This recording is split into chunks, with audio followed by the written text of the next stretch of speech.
Hello, I'm John McCoy, one of your Snohomish County legislators.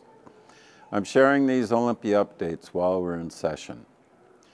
Active duty military personnel and veterans recently took center stage in the House of Representatives.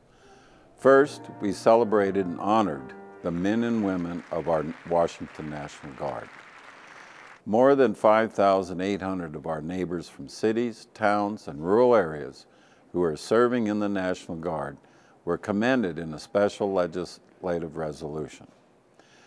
Our own Snohomish County communities are home to 332 Army National Guard service folks, and 180 of them are currently deployed. Men and women of the National Guard stand ready to make the ultimate sacrifice for us and for the future generations. These family members, neighbors, employers, employees, and colleagues of ours make their homes in every one of our Washington neighborhoods. They must be prepared whenever their responsibility calls, whether that call is a crisis at home, around the nation, or a crisis overseas. They volunteer themselves in harm's way in missions that might include protecting Washington citizens in civil emergencies and natural disasters. And yes, for certain, their missions might include combat in foreign lands. It was an honor to join the tribute to these men and women of our Washington Army and Air National Guard. Later that same day, we passed this year's first 3 bills out of the House. The measures are aimed at helping active duty military members as well as veterans. I am proud to support these important measures. One of the proposals expands the definitions of veteran in our state law pertaining to veterans relief programs. We want to make sure the programs are available for current members of the National Guard and Armed Forces Reserves who have been deployed for active duty.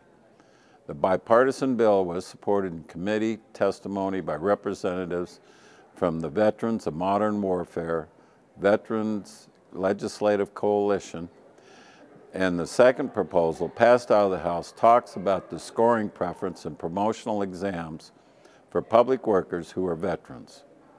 Terms of the bill remove the requirement that public employees called to active military service must serve for at least 1 year in active status to claim scoring preference on the promotional exams.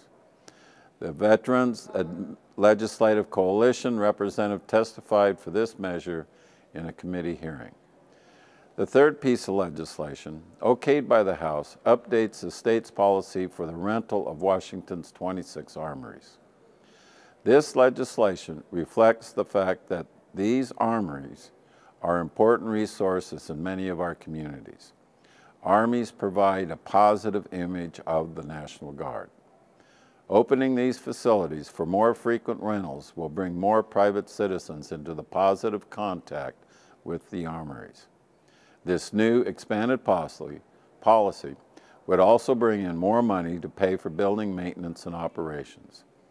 A representative from the Veterans Legislative Coalition spoke to the measure in a committee hearing earlier this year. Please get in contact with my office if you want more details about these issues. Lacey Homchick, my legislative assistant, and I want to hear from you. I appreciate your tuning in for today's report. Again, I'm John McCoy, and I'll be seeing and hearing from you soon.